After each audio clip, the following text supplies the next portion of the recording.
We are live. We are live. Welcome to college football's peek around the corner with your host, Greg Pflugar. We cover everything in college football because we love everything in college football. And if you do as well, please subscribe to our channel. Smash the like button if you like our content. Share the video with your family and your friends. If you want to support this college football Rebel Outpost channel with a donation, hit the dollar sign where you make a comment and I'll get you a super chat as quick as I possibly can. Everybody is welcome into the studio that sits on the very corner of Keith Jackson Parkway in Kurt Gowdy Avenue. Do not be afraid. Do not be afraid to be a legend. With your comments in the chat room and with your phone calls later in the show, let's do a roll call. Baylor Patrick is number one. He is in the house. T-Ducks. Ducks number two. Joaquin Morales didn't quite get number one. Ryan Brooks, go Tigers. Kyle Visser is in the house. Manzano is here. James Foster, Jimmy Skaven, yes. Nick Boardman, hokey hi. R. Webb is in the house. Nathan Campbell is here. Kenner Bowman is here. Buffalo OK State, holy smokes. Bimba 7579 is in the house. Vox Quindaro is here. Gaius KS Bear Fan, Kansas State Wildcats. PA No Fan is here. Daniel Kopcha, Title a hockey joke, Greg. Oh, I see what you're saying. My title screen. Well, the title of the show is Big Ten Not Interested, Big 12 Serious. The title screen says PATC is skating where the puck is going to be.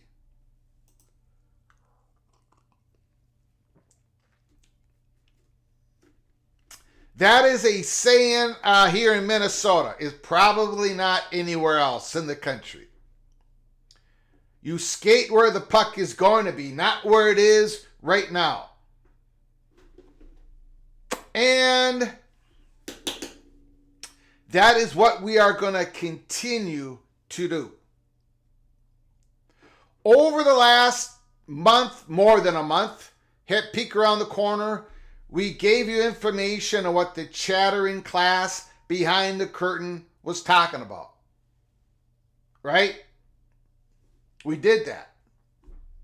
We reported to you day after day after day that the Big Ten and the SEC would rather slow down, you move too fast. They would rather take a pause. And that Florida State and Clemson are neither the Big Ten or the SEC's number one pick. We reported to you over a month. On June 15th, Tony Petitti and Greg Sankey left the Holy Smokes Theater. Then some of the chattering class behind the curtain reported you the same information that we've been giving you for over a month. Now, people are bogged down.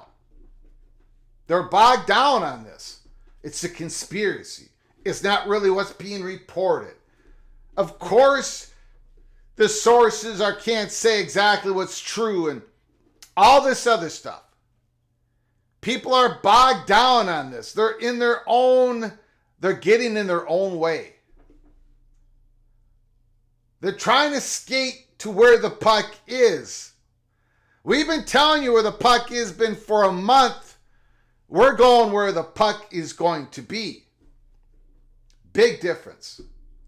When we provide a peek around the corner, we're going there. Now, let me get through the roll call and then I'm going to really break down what I mean by it. I do have some new information. We're going to talk about it. I'm going to add context to whatever was reported already. But we are pushing forward to the new phase of the story because that is where the puck is going to be. And we're going to let everybody else talk about what has been just reported and what we've been reporting for weeks and weeks and weeks. We're going to let other people try to rationalize it. We're going to be telling you the story that is going on right now and where it is all heading. So that's why we picked the title, PATC is skating where the puck is going to be. So it's not a joke. Jeff Olson, PATC, shaking and a bacon. Jeff Olson, the evil Badger. I haven't seen a drum solo in weeks. We did a no, we didn't. It might have been over a week. It will happen again. It will happen again. Tumasta is in the house. Muggy Wild, Caleb Ramirez, Ray, Tumasta. Lee Austin Jr., Expedition Greg, Jim Reese, Mo and Vision. Keep It Choppin' is here. Thomas Moss is here. Randy Taylor, John F. Hopkins is in the house. Me versus Echo Chamber is here. Xmas Talks is here. Wow, a lot of people. Joyful is in the house. Go Huskers. Go Huskers. Boy, that Nebraska-Colorado game, week 2, buckle up, baby. Buckle up. Very interesting game. Cornhuskers and Colorado. Breeze Frey is in the house. Bogged down until Clemson announces they're out. They're not bogged any longer. Honest question, the Evil Badger. If there's going to be a Super League, why does realignment matter? That's a really good question. First of all, we don't know if there's going to be a Super League. I am definitely not going to shut the door on that. I'm not going to shut the door down on that possibility. I have when it comes to the year 2026. And I've been saying that for the last couple of years. But beyond 2029, 2030, 31, I'm not going to shut the door down on that possibility.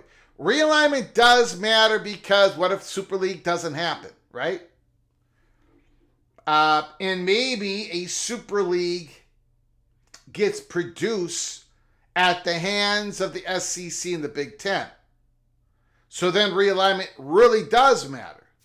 But if it doesn't get produced by the hands of the SEC and the Big Ten, and if it happens out of some private equity owning this Super League, then yes, the realignment probably is going to matter very little. It's a good question, Ryan Willie. And that is going to dove in real nice when we're talking about the Big Ten on this live show. Big Ten is not interested in expansion unless it happens in a way that satisfies everybody with more long-term commitment and there's certain schools involved and all that stuff. The Big Ten is not interested unless it goes one particular way. Then it's like, We're going to talk about that first. And then we're going to talk about how the Big 12 is serious.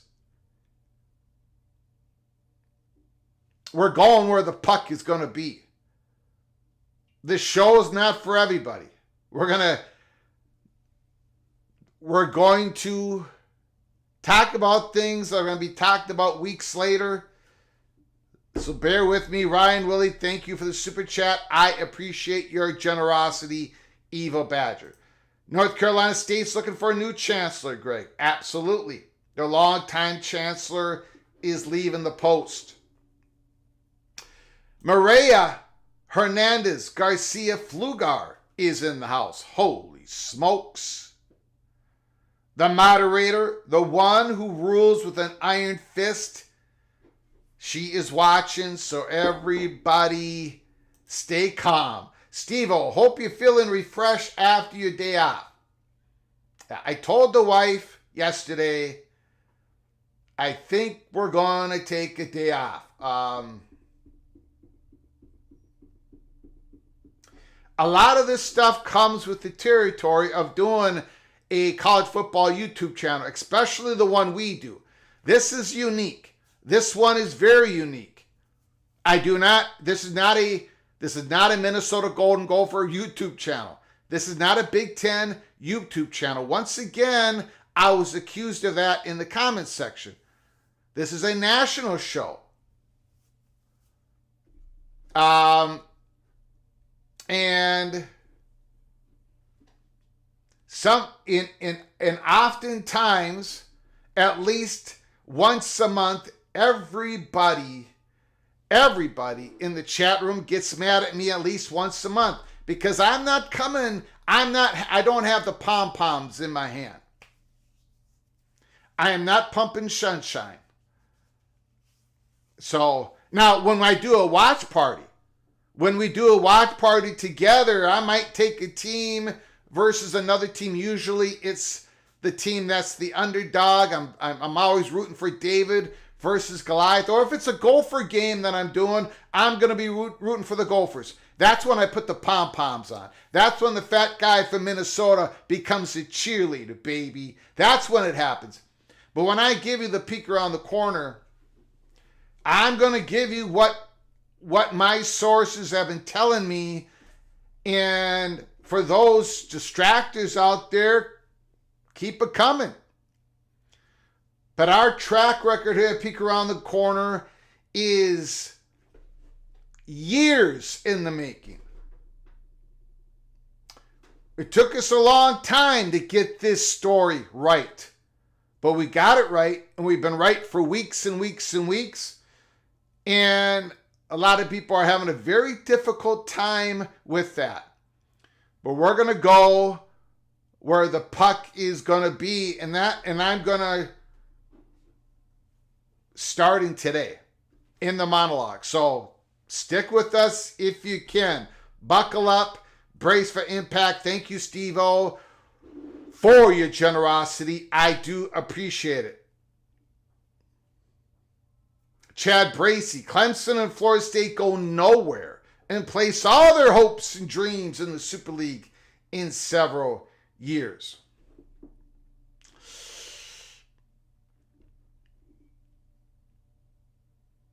That could be the end result. But they're not acting that way. And we're going to get into it.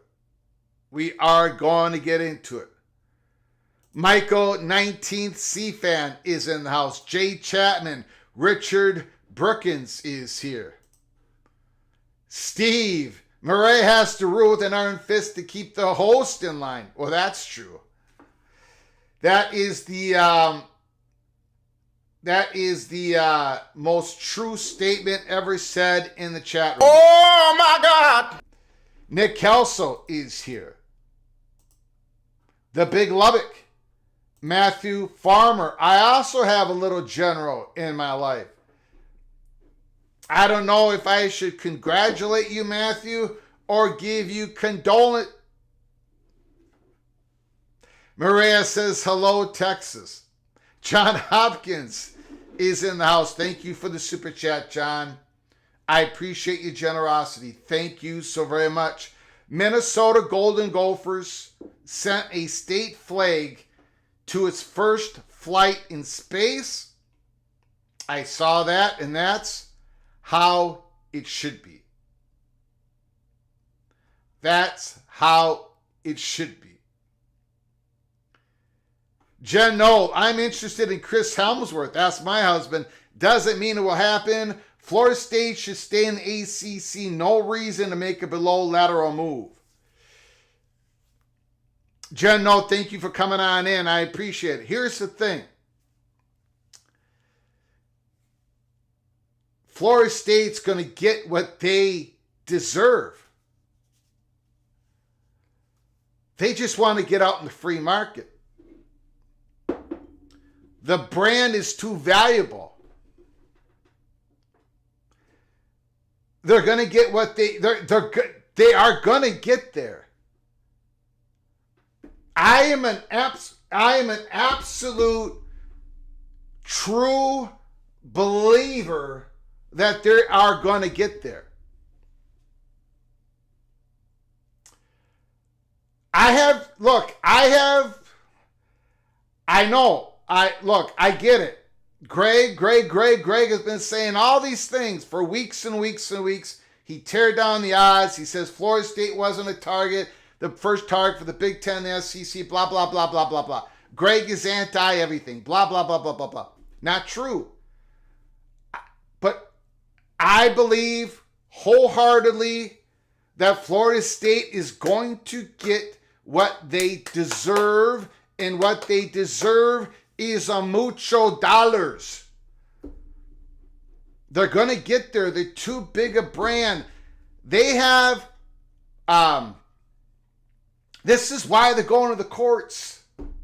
This is why they're battling with the ACC.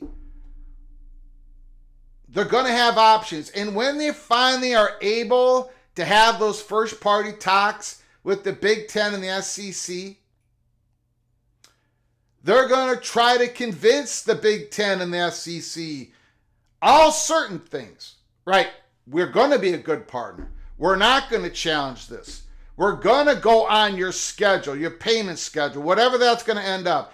Pro rata, SEC, or the Big Ten, come and ask a discount. We're going to be a good partner. We're going to be okay with whatever the schedule is, whatever our rivalries are. We're going to be fine. Florida State, that's what they're going to be working on. There is no handshake deal. That's the truth. No wink and a nod. That's the truth. There has been no first party talks. That's the truth.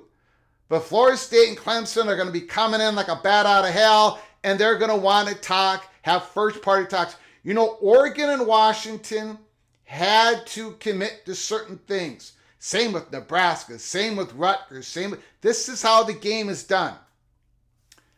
Having said all that, it is true that right now the Big Ten is not interested. I'm going to go even more into this. And then people are going to say, Greg, you're anti-Clemson, you're anti-Florida State again. And around and around and around and around we go. It's not true. I'm not anti-Florida State. I would love for the Golden Gophers to go down to Tallahassee and get our butts kicked. It would be a great environment.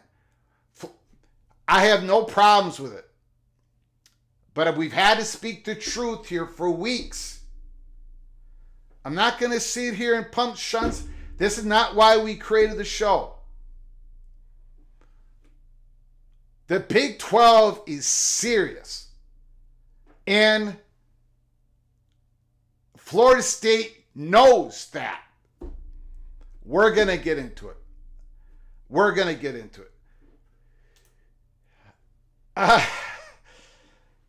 Florida State has not burnt. There is no door. Now I'm going to be accused of being pro-Seminole after this show. Florida State has not burned down all the bridges. They just got to work on the relationships. We've been talking about that for weeks. It's true. They know it. It's true. There are options. We're going to get into it. Florida State is not. This is not okay, let me put it to you this way. Florida State has not pushed in all their chips to the middle of the table with a 2-7 offsuit. You guys understand what I'm saying? The 2 down cards are not the 2 of spades and the 7 of diamonds. Florida State has good cards. The problem is the timing that they sat down at the table, the dealer, ESPN and Fox. Things are not maybe set up the way the Florida State would want them to be set up. But Florida State has a really good, they basically got a pair of 10s. Clemson's got a pair of 7s. Or maybe, if you want to call it, Florida State has a ace king and Clemson has an ace queen. Or you could say Florida State has the ace of diamonds, king of diamonds. Clemson has the ace of hearts, queen of hearts. Really good cards. Really good cards. Before they put down the first 3 cards on the table, Texas Hold'em, Florida State has real good cards. We'll get more into this. Double cheese, no meat. I don't know, what was that? What was that? No, no cheese and meat together. That is my last comment on that for now. Morris Simmons is in the house. Houston, we have a problem, is here. Lego Gators. Kerry Gold knows, what does it say about a conference when their 2 top teams are doing anything to get the heck out? Thank you for the super chat, Kerry Gold knows. I do appreciate it. James is here. Amac is here. David Floyd is here. Jan is here. RT is here. Ron L. Elite is in the house. Cat's Claw is here. Almighty Finn. Hey, Greg, can you play spades? Back in the day. You would have to teach me the rules. I'm an old man, and I'm not very smart. I forget things. After about 10 minutes, I probably remember how to play. That's the trump cards. Whatever. Greg, you and others are doing the dirty work for Florida State and Clemson administrators. You are delivering the bad news. Neither fan base is any interested in competing with the Big 12.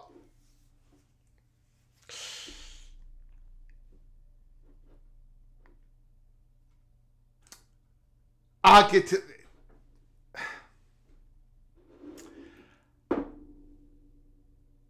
Well, first of all, I'm not doing the dirty work of anybody. I'm just giving people a peek around the corner, and then they're twisting it all up.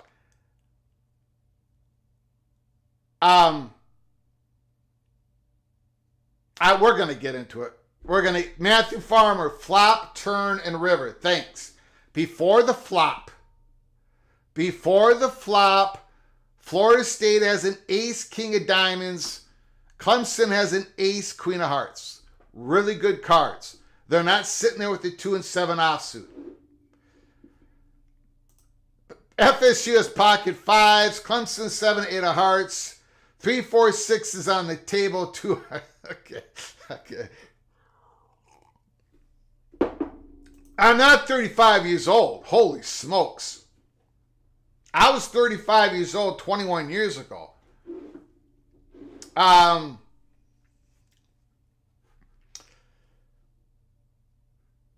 Okay, let's just get into it. Jen No taking an elbow back, which is allowed in the chat. If you're going to throw her an elbow, she's going to throw an elbow back. Florida State wants out of the ACC. Okay, let's get into it. Let me just go through an article real quick here. Well, first of all, let's get into the SEC media days that are drawing to the close. Alabama is changing the name of their stadium to Saban Field at Bryant-Denny Stadium to honor the great, the GOAT, the Nick Saban. Holy smokes. Congratulations to Nick Saban, his wife, his family. Alabama changing their stadium to Saban Field at Bryant-Denny Stadium.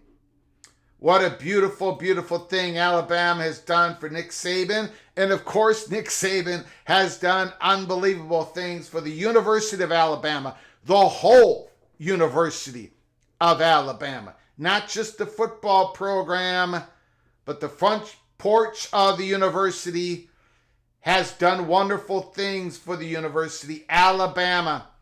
Wow. Preseason media days, all SEC team. Carson Beck, no question about it. Quinn Ewers, I'm sure, came in the second place. ETN, Georgia. We talked about Mr. Hunter, Auburn. Holy smokes. The big running back, Jarquez Hunter, Luther Burden, Missouri, Trey Harris, Ole Miss, the tight end, Ole Miss. We got Campbell, LSU, Tate Ratledge, of course, of Georgia, James Pierce, the monster, edge rusher, Tennessee, Nolan and Walker. We talked about Kentucky. Very interesting team in our selections when we made our predictions. They've got a guy, a dude, pretty much at every position. Deion Walker, a monster. Number 78, Stackhouse, Georgia. You're watching a Bulldog game, you cannot miss number 78. He's going to fill up half your screen. Harold Perkins, the linebacker. The great linebacker, LSU Tiger. The man, the dude, stuntsman from Oklahoma. Deontay Lotson, of course, Williams of Georgia. Starks of Georgia. Moore of Alabama. Bauman from Oklahoma, kind of a surprise one. Maxwell Hairston is not. We talked about him when we did the breakdown of the SEC. He is a shutdown corner for Kentucky. So I just wanted to show you the all SEC team. Let's get to Baker's story. And then I'm going to give you more information on what we've been told here at Peek Around the Corner. We are going to skate where the puck is going to be. Just like we did the previous 6 weeks before Jason Shear, before Brett McMurphy, before Josh Pate, who said he agreed with the fat guy from Minnesota, before all these people came out. Now we're going to go on to the next phase of the story. But first, Matt Baker, the great Matt Baker. Florida State would make sense in the SEC, but is that door open? The SEC seems content at 16 teams, which complicates the Seminoles' future.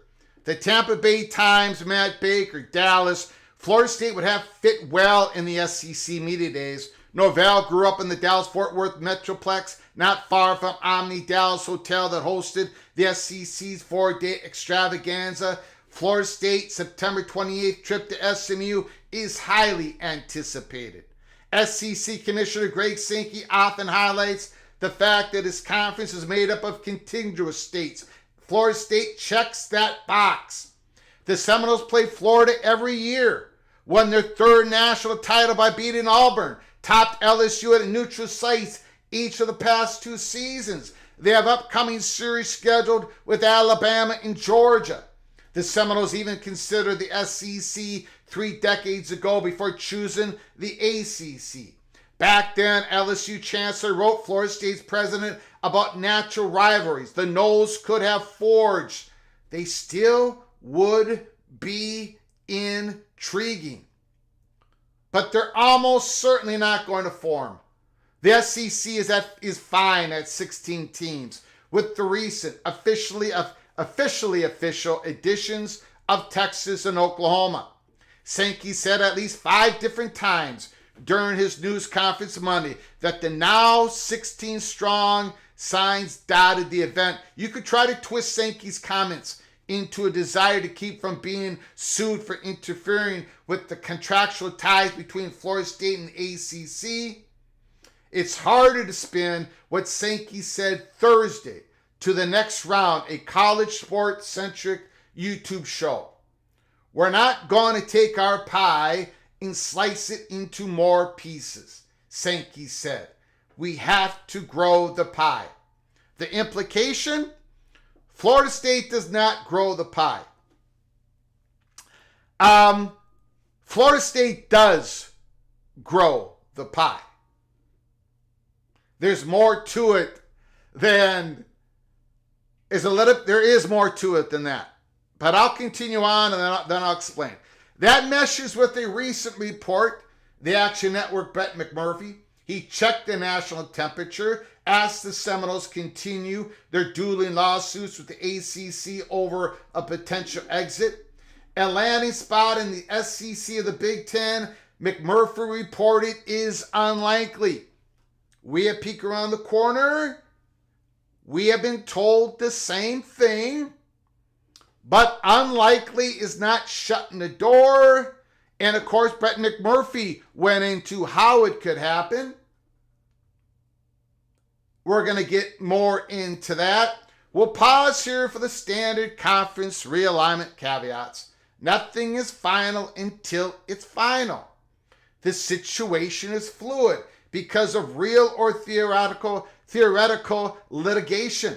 It's possible one or both Power 2 leagues pursue Florida State after all, if and when the Noles become conference free agents. That is true. It is possible. It is possible that one or both of the leagues will pursue Florida State. If the pieces fall correctly or incorrectly, depending on what angle you're looking at it, one or both could pursue Florida State when the Noles become conference free agents. But the current picture is worrisome for Florida State. And that is what we've been reporting for weeks and weeks and weeks. Currently, the landscape is different than what many people have been reporting.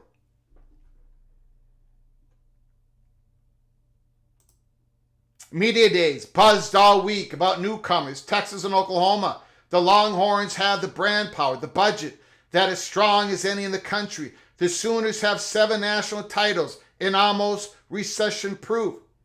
I think it's a partnership of elite with elite, Oklahoma coach Brett Venables said. And again, 2 programs in the history of college football take a back seat to nobody.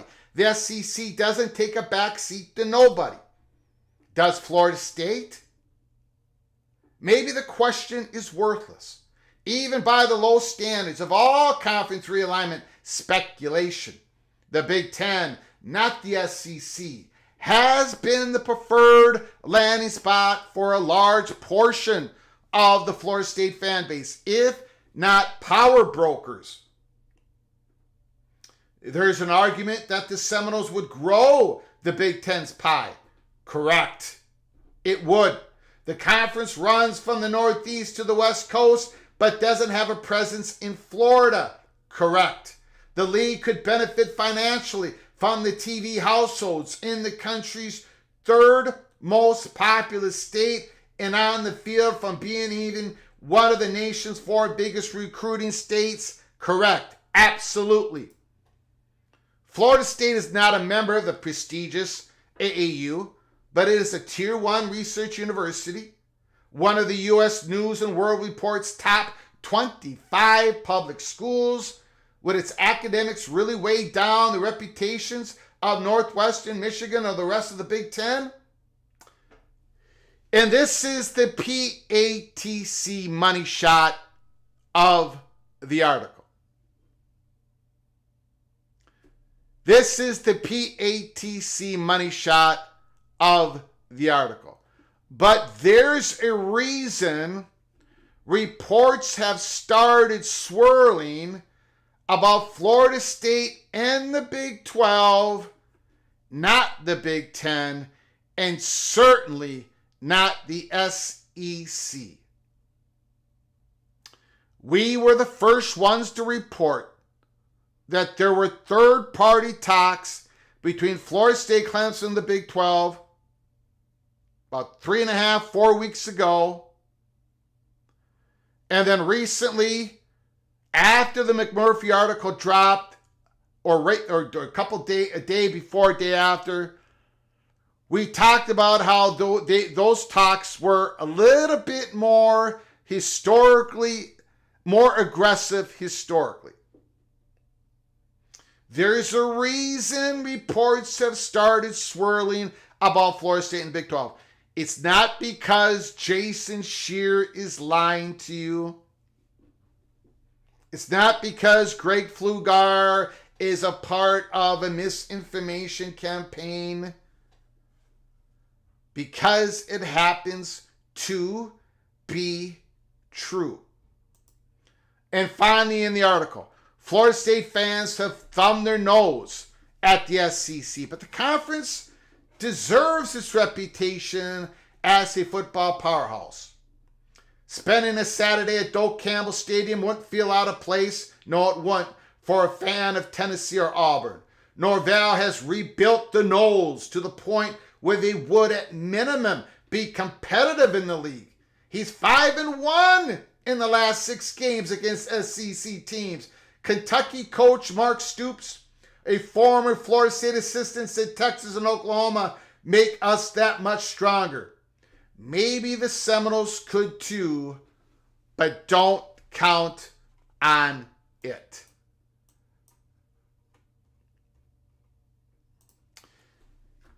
So, let me go through the very generous super chats and memberships.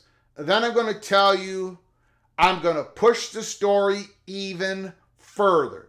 because we're going to skate where the puck is going to be.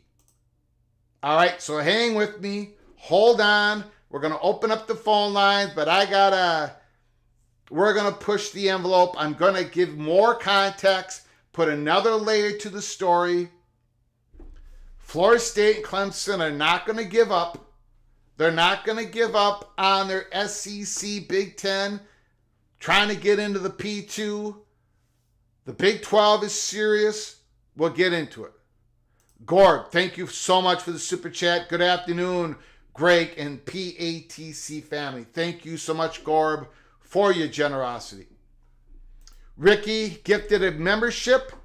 Wow, thank you so much for doing that again, Ricky. I do appreciate your generosity, continued generosity. Ricky and whoever picked up that gift membership, you are hereby knighted, cloak and dagger once again.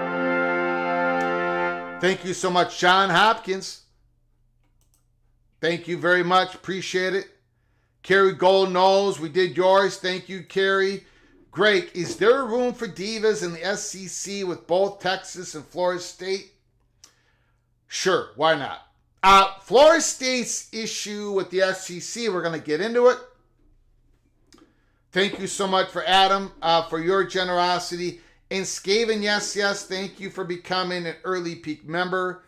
You are hereby knighted, cloak and dagger. I do appreciate it. Okay. Before we get on to your other comments, before we get on to your phone calls, we are going to push the story a little bit more. We're going to go where the puck is going to be. Number one, let's make this perfectly clear.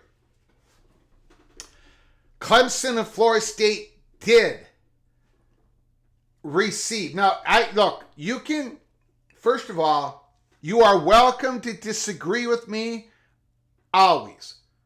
Super chat, give me a call, tell me how wrong I am again. We can do this on this show. We are always doing it on this show. But keep in mind, number one, there is a reason. There is a reason. Thank you, Vox. I'll get to you, super chat. I'll set aside some time, Vox, for that incredible generosity. But I'm on a roll here, Vox. I'll get to you in a second. Thank you so much. There is a reason why we were able to give you the peek around the corner of the chattering class behind the curtain. Weeks and weeks and weeks. And now you've seen the evidence of that. The chattering class is not incorrect in as far as this is what they're being told. By Big Ten, by SEC, by media partners. This is what they're being told. They're being told that the interest is in North Carolina, Virginia, SEC, Big Ten, and Notre Dame, Big Ten. Now, there's been a lot of talk about how, well, Greg McMurphy and other reports, of course, Sankey is going to say, we're not interested. We're fine where we are. 16 teams. Of course, the sources are going to tell McMurphy that the SEC and the Big Ten are not interested in Florida State and Clemson because they don't want to be seen as interfering. They don't want to get into litigation. The problem with that is sources telling McMurphy, Dennis Dodd, Pete Thamel, myself, but I do not put myself in their category, but I'm just giving an example. Sources can tell reporters anonymously what they're interested, what they're not interested. It does not affect possible interference litigation. The evidence, if you need evidence of that, the sources are telling all these people that the SEC is interested in North Carolina and the connective tissue, what looks to be Virginia. The sources have no problem saying that.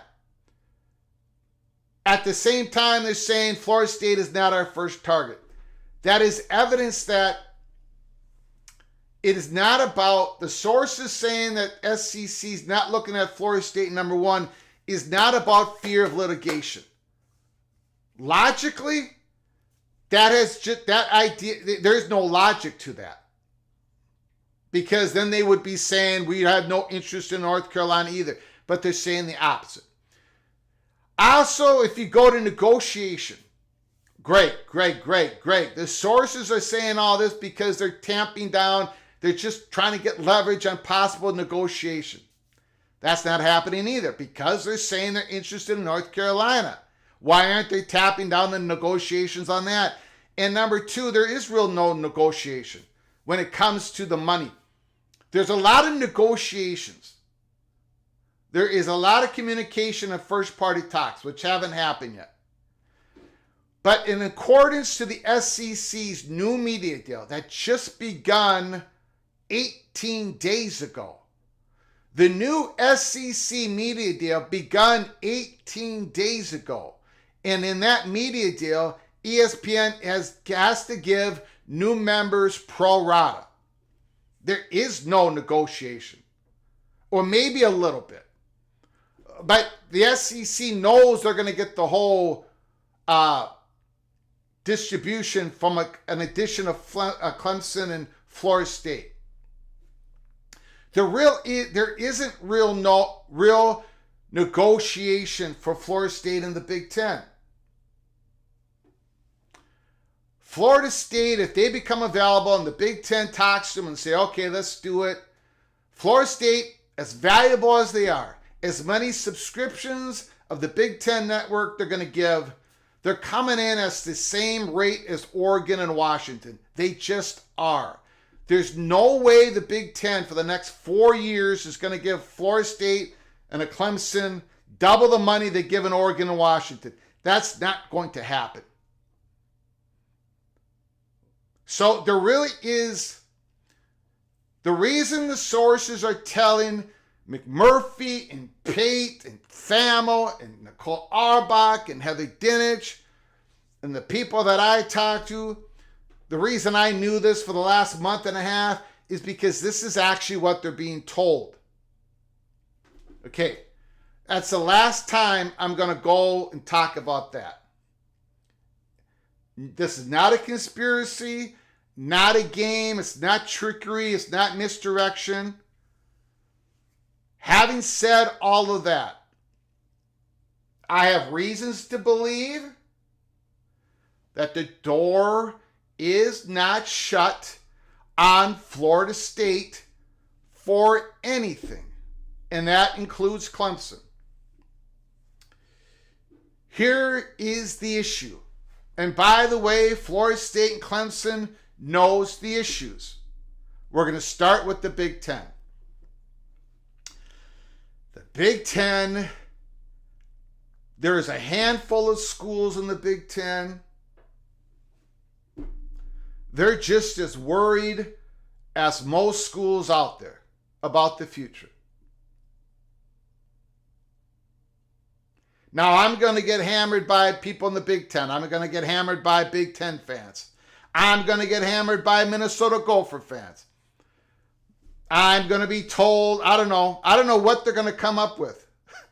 But I'm telling you the truth. You can take it however you want it. There's worry in the Big Ten. Don't know what that next media deal is going to look like. There's 5 years left on this media deal. 5 years left on this media deal. And they're already thinking about the next one. You got the Ohio State athletic director talking about the possibility of the bigger brands getting more money. He didn't say it in those exact words, but that's what he meant. You got the Illinois athletic director being worried about where Illinois stands. You got Nebraska being worried about where they stand. Minnesota's always worried about where they stand. The Big Ten, you guys, We don't know where any of this is going. We don't know where any of this is going. This is college football's peek around the corner. We gave you the best peek around the corner ahead of everybody else in the last 6 weeks, but I don't have a crystal ball. But I can tell you, Big Ten schools are worried. They're making a whole lot of money right now. They have things projected outward.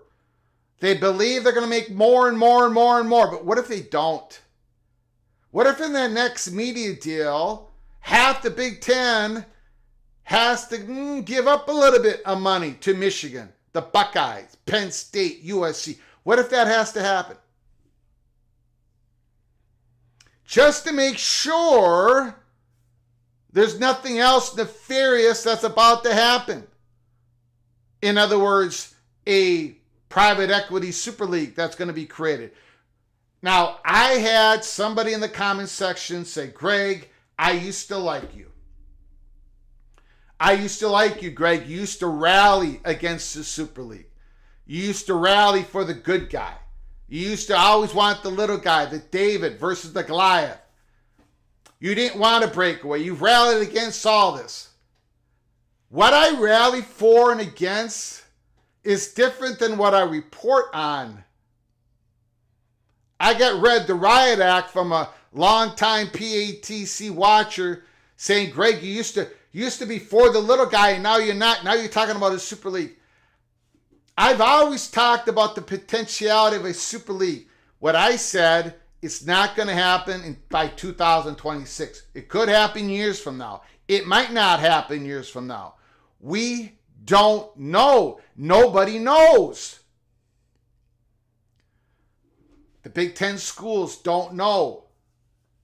This is not 1970 anymore. This is not 1980 anymore. This is not 1990 anymore. This is not the 2000s anymore. It's not the 2010s anymore. Hell, it's not even 2020 COVID anymore.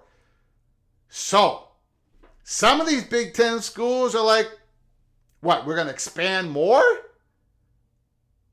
Well, what are we going to get out of this if we expand more? What are we getting out of this if we expand more? Well, because it ain't going to really, it's not going to really adjust our current media deal to where an Illinois, a Purdue, a Minnesota, a Rutgers, it's not going to affect them. They're not going to get $1 million to $2 million more if they brought in a Florida State and a Clemson. It's the next media deal. Let me put it to you this way. If Florida State becomes available within the next 12 months and they join the Big Ten, is Florida State in 4 or 5 years from now going to say we should get more money than Purdue, who's been around for 100-some years? Florida State might say that. That's what Purdue fears. That's what a lot of Big Ten schools fear. They heard what Peter Collins said. They understand Florida State's argument, but these Big Ten schools, they're looking out for themselves. They've expanded the conference to where they're making a lot of money, and now they fear the future in regards to a potential Super League, or at least the biggest brands in the Big Ten using the leverage of a potential Super League to get more money out of the pot. Now, you might say, well, that's only fair, Greg. Sure, maybe it is. The NFL doesn't work it that way, but whatever. It depends on whatever. That's fine. But you can't expect these Big Ten schools to keep, handing out the golden tickets, and what are they getting out of it? What they've been getting out of it is a more valuable conference year after year after year after year. But if more of that money is going to be taken away from the non-blue blood schools of the Big Ten, well, again, what is in it for half of the Big Ten schools to bring on more schools? The SEC, some of the SEC schools are feeling the exact same way. Eventually, it's like, are we going to eventually get screwed here? There's fear. So that's what's going on in the Big Ten. There is a Big Ten's not interested. There is a big, I was told a Big Ten revolt against more expansion. Unless it, of course, includes Notre Dame, because that automatically lifts everybody payouts, including Oregon and Washington. That is what's going on. It isn't that Florida State doesn't have value. It doesn't. Clemson, they have value. But there is a lot of fear going on in the Big Ten. And also, let's be honest.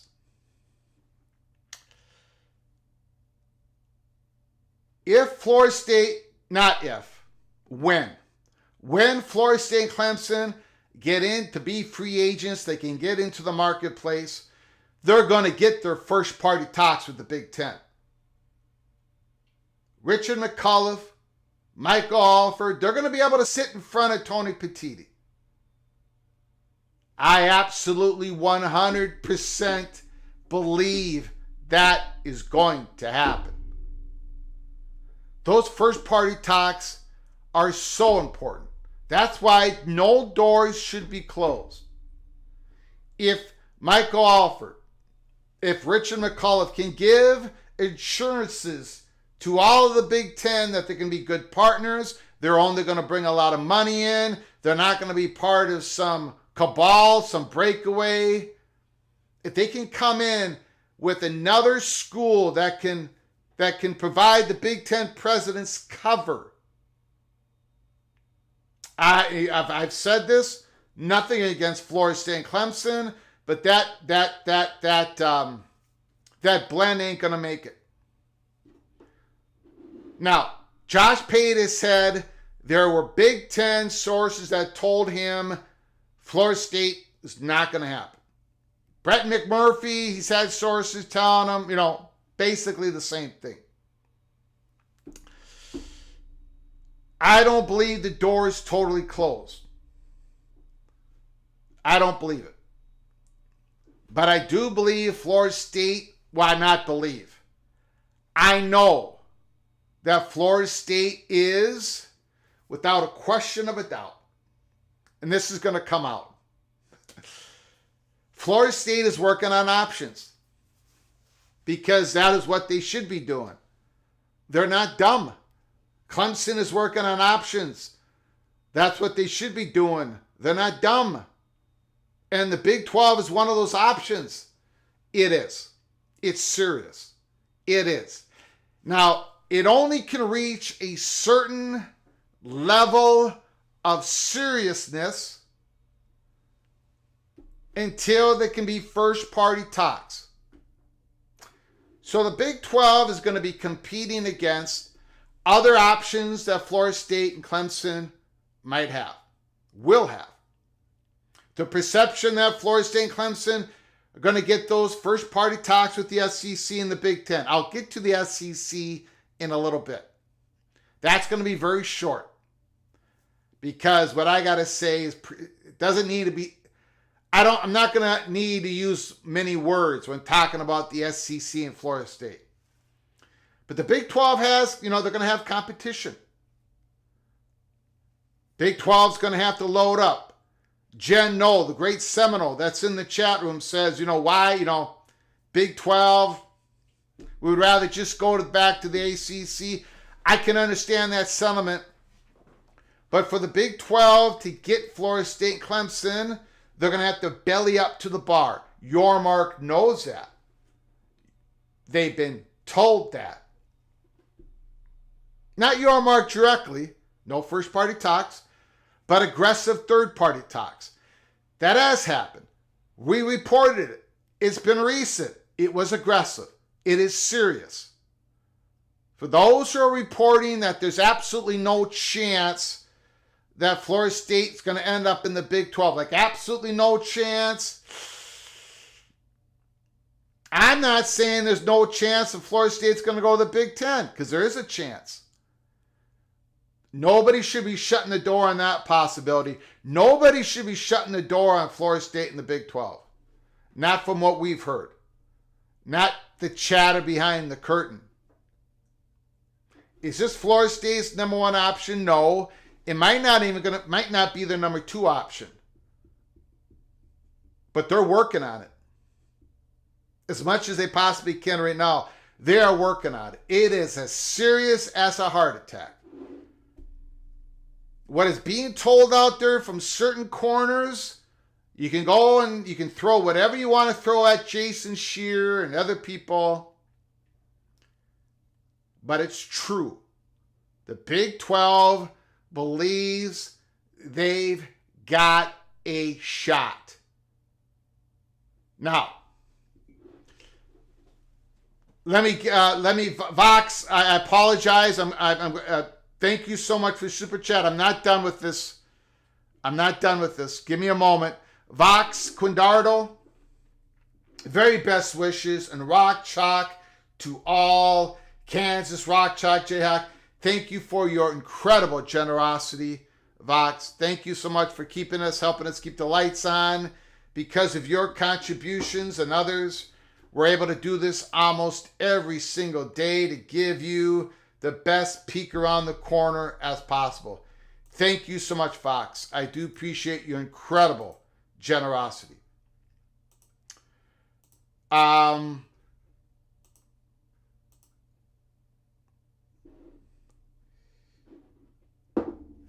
In regards, a few more things on the Big 12.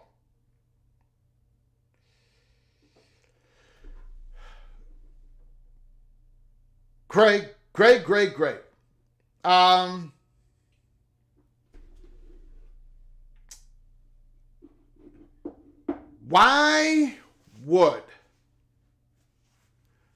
Why would ESPN and Fox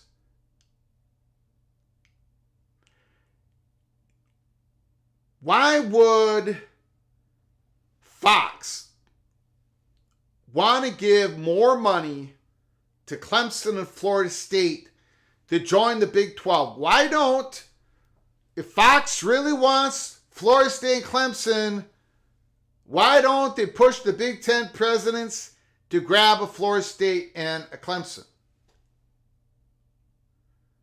If they really want that great content, that great value, to be part of the Fox portfolio, why go the route of the Big 12? Couple reasons. One is, and I know this goes against most people's thoughts, but the networks are not calling all the shots. They call a lot of them, but not all of them.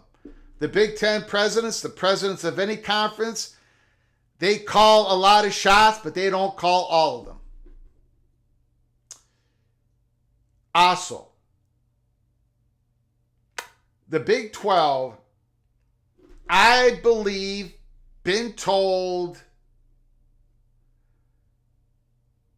the Florida State and Clemson possibility to the Big 12 and a couple other schools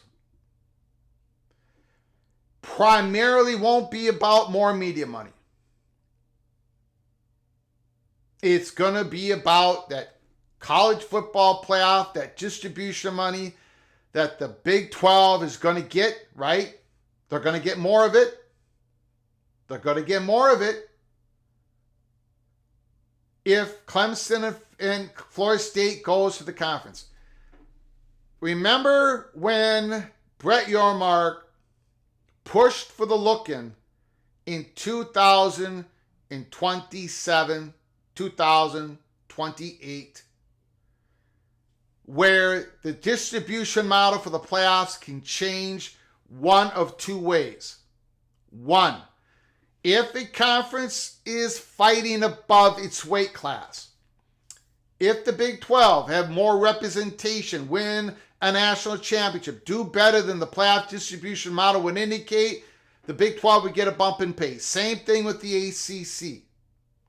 Same thing with the SEC, Big Ten. If you are performing above projections, you can get more playoff distribution money for your conference, number one. Number two, the playoff distribution model, the distribution percentages will change if there is material realignment changes in the conference. Well, Florida State and Clemson going to the Big 12, that's a material change in realignment.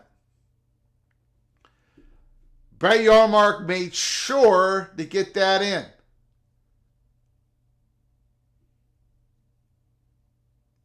Brett Yormark was the one who got that in, because his plan was that would help grease the skids for the potentiality of luring the top brands in the ACC. The Big 12 is serious, and Florida State, Clemson looking at that option is serious. We're going to continue to follow that story. We're going to skate where the puck is going to be. We're going to hold back a little bit on some details. Other people are reporting some stuff. I'm not saying they're not accurate, but there is a little bit of there's still a little bit of a fog there. It's starting to clear up a little bit. But Florida State and Clemson are taking that option serious, and the Big 12 is taking it serious, and everybody knows it. Everybody knows it. Everybody knows it. Everybody knows it. It's not a misinformation campaign. It's not, Greg Pflugar is not getting paid under the table. Josh Pate finally came out and said, yes, the shaking glass had to do with the Big 12 going after the ACC top schools. This is all serious. It doesn't mean it's going to happen. Not a done deal. No first party talks, but it's serious. Let's get to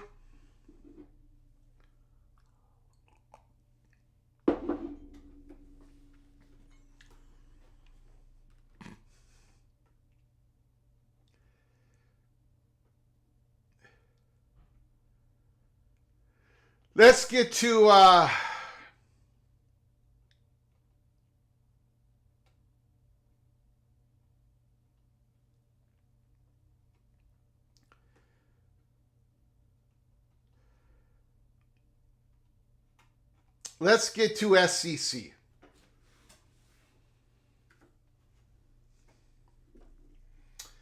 This is not going to take that long a time, so we're going to get to our phone calls pretty soon here. Thank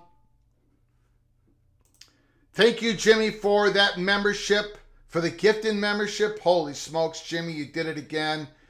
Thank you for your incredible generosity. Whoever got the gift membership from Jimmy, please say thank you to the man. He's been doing this over and over and over again. Jimmy, thank you so much for your generosity. Yourself and whoever was gifted, you are hereby knighted cloak and dagger. Ryan Willie, I don't think the Blue Bloods would want to beat up each other. They would want some cupcakes too. Why you suggested a Super League of 24 to 48 teams. Thank you for the super chat, Ryan Willie. Thank you for that donation once again. I appreciate it, Evil Badger. Well,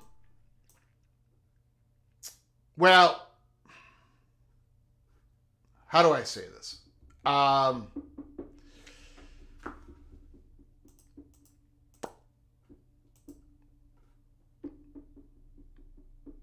If this Super League ever happens, it's going to happen one of two ways.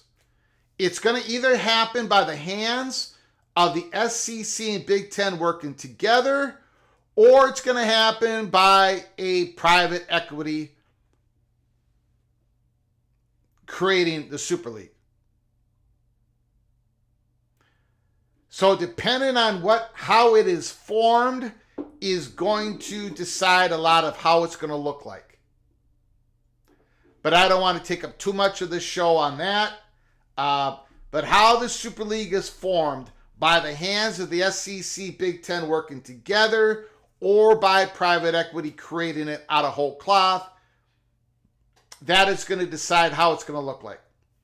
There has been proposals of 48-team Super League by private equity, not being done by the hands of the SEC and the Big Ten. That has been circulating. We know that, but I really don't want to get into it at this point. Again, it's going to be the Super League. We're going to continue to talk about it. We're going to continue to poke and prod on it. But it is that Super League talk is going to become louder as we get closer to the end of the current Big Ten contract. Right now, it's all theories. Right now, it's all projections, and there are working groups getting paid by private equity to structure a Super League, and they're talking to the biggest programs in the country. But for that to actually happen, it really can't happen now. We'll continue to talk about it later on. I do want to talk about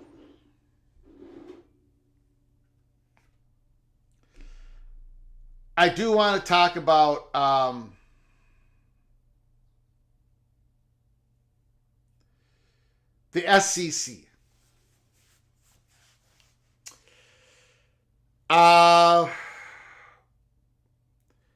Again, here at Peek Around the Corner, we're not going to completely shut the door down on the possibility of Florida State going to the Big Ten. Not going to do it. It's unlikely. Florida State has some work ahead of them. Those first party talks, Florida State, if they can convince, work on those relationships, as we've been saying for weeks. But we're not going to shut the door down on that. We're not going to shut the door down on Florida State going to the SEC, but you're probably going to have to, the door is shut. You're probably going to have to pick a lock. There are schools in the SEC that Florida State, there has been stuff that has not been said. Because there was no need to say it. But I'm going to say it. There are schools in the SEC that are a very hard no to Florida State. Like no. One of them is Georgia. And that's all I'm going to say. So that is going to be a lot more difficult bridge to repair. ESPN, the schools in the SEC, I don't even know if Florida State will get a first party meeting with them. They'll get a first party meeting with the Big Ten. That is going to be a lot tougher nut to crack. Without a shadow of a doubt. We've been talking about this for over a year. The SEC have circled their wagons around North Carolina in whatever is connected to North Carolina to be their expansion targets, if it happens. Florida State to the SEC, as Matt Baker indicated, as everybody's indicated, Florida State to the SEC Well, I'm not going to shut the door and lock it. Man, it is less unlikely than Florida State going to the Big Ten. Florida State knows this, and that's why they're building out options. One of them being the Big 12. We are going to open up the phone lines.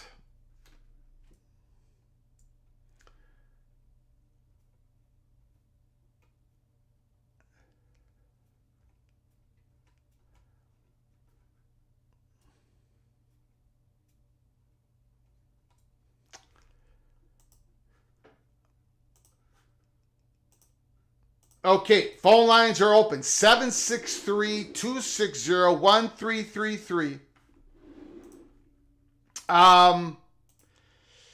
Thank you all for coming on in. Give us a call. Talk about anything college football that you want. SEC Media Days are over. SEC Media Days are over. Georgia was picked to win the conference. Texas number 2. I think it was Alabama 3, Ole Miss 4. Florida State is starting their football camp, in 2 weeks from now? Call from Steve-O.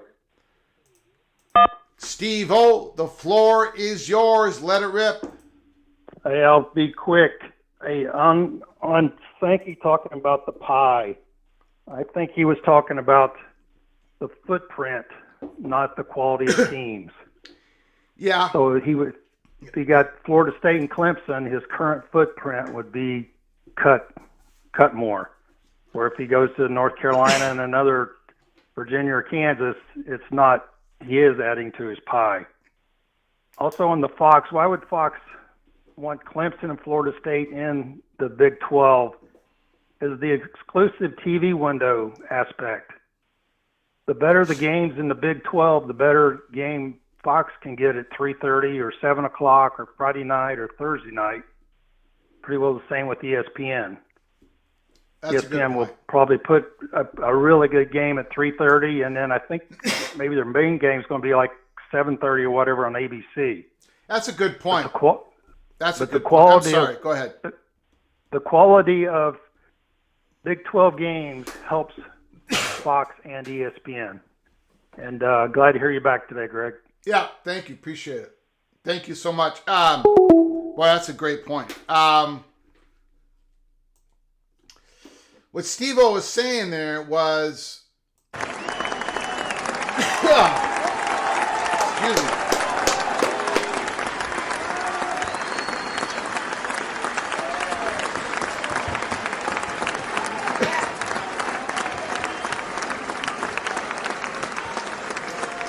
That's gonna, if Clemson and Florida State go to the Big 12, it's gonna create more value in the Big 12's, Fox Sports, bandwidth of games throughout the day. That is a very good point. That's an excellent point. Steve-O always makes an excellent point.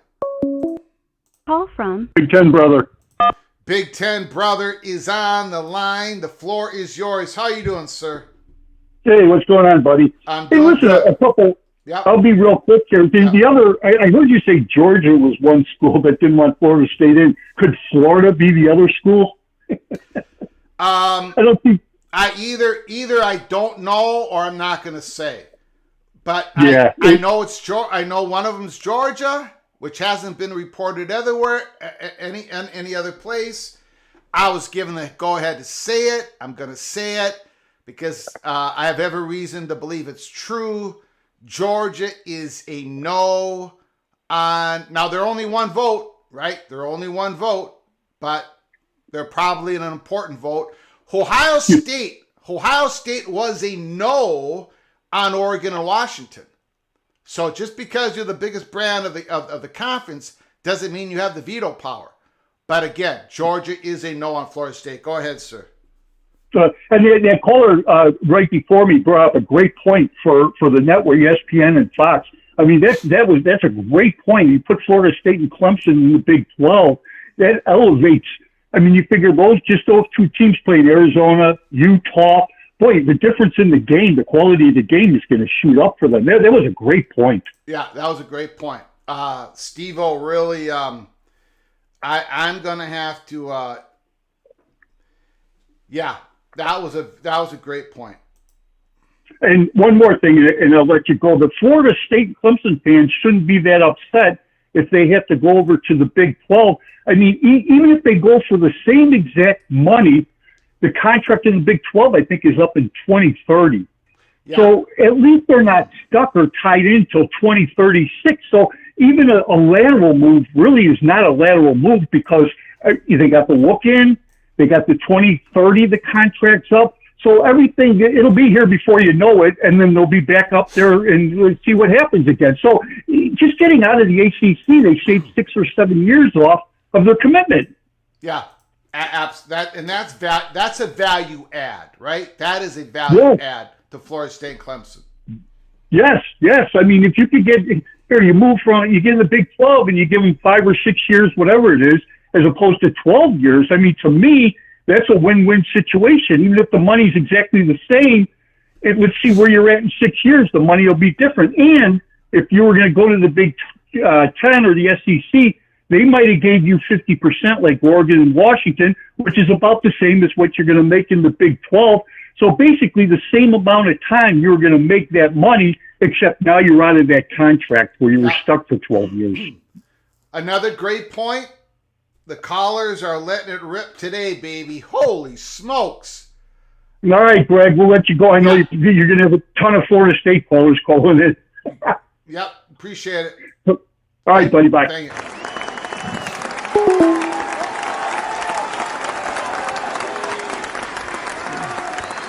Again, water is going to seek its own level. Florida State is too big a brand, too big a fan base. They spend their money on football games. They watch the games. The university is an emerging research university. It's going to get what they need. Somehow, it probably ain't going to look like what people expected. Call from John. John, the floor is yours. Give it a rip. Yeah, thanks, Greg. I'll keep it real short. I wanted to find out on the pro rata for the SEC, is it just for 2 teams or could they go 4 teams? Could you elaborate on that, and I'll let other people call in? I appreciate it. You got it. Appreciate it. Thank you, sir.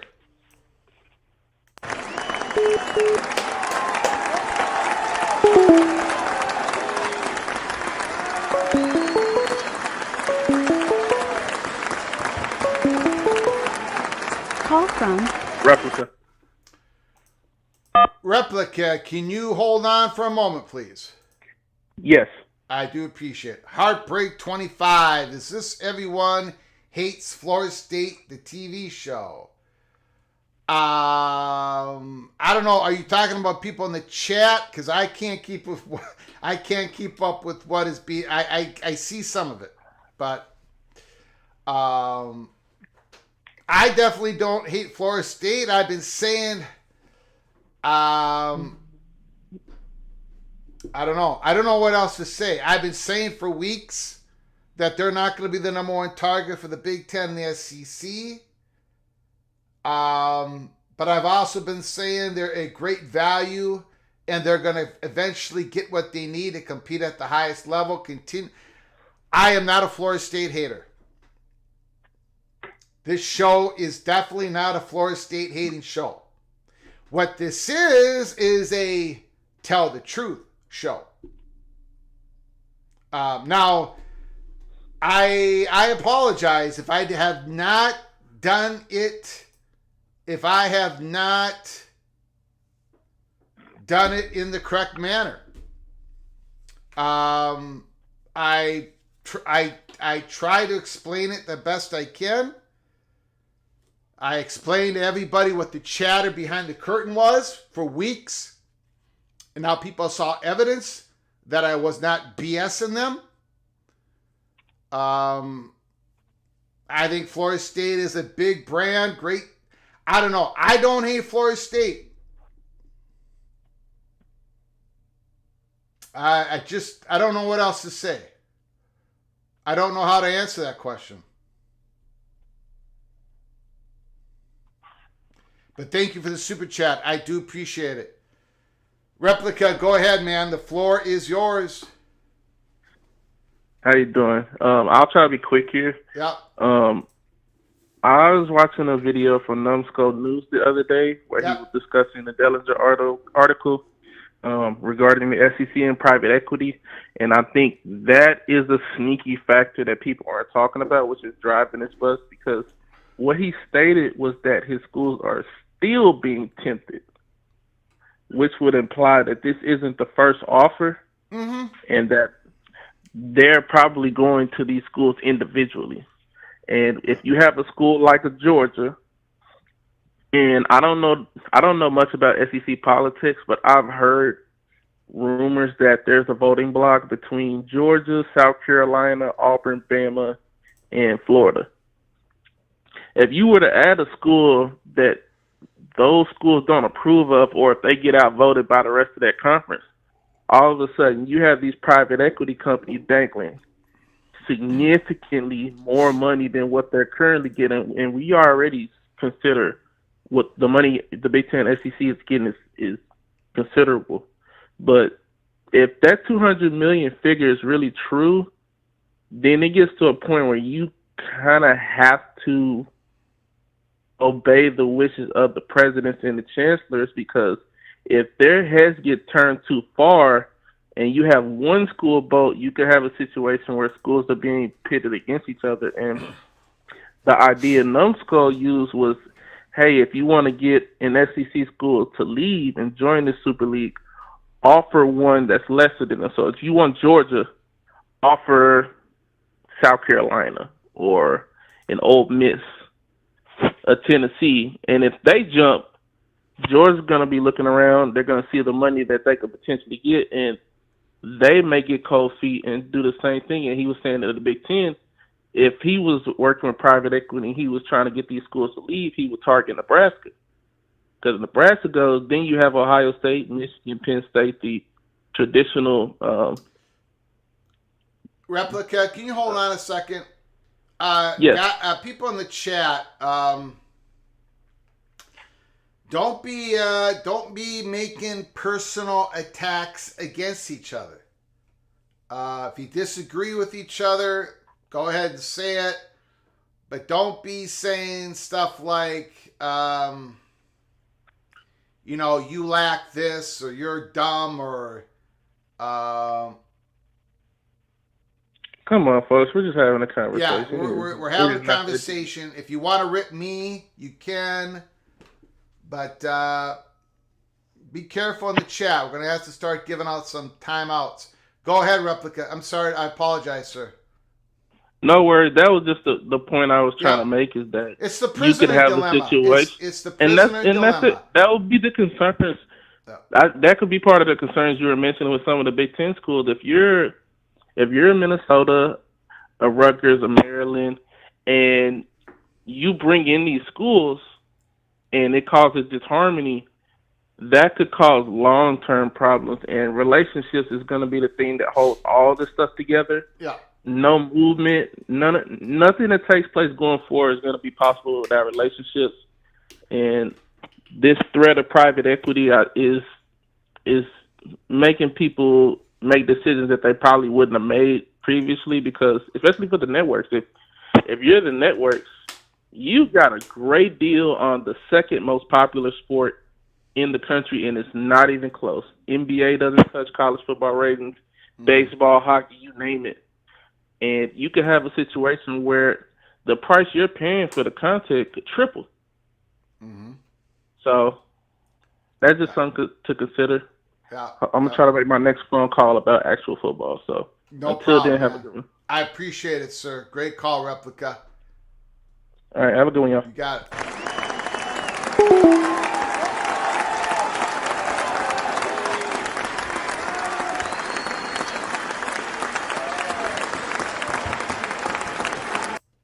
So, if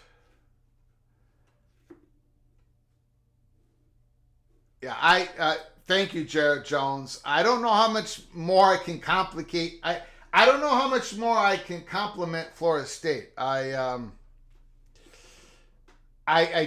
giving them the breakdown of what's going on right now.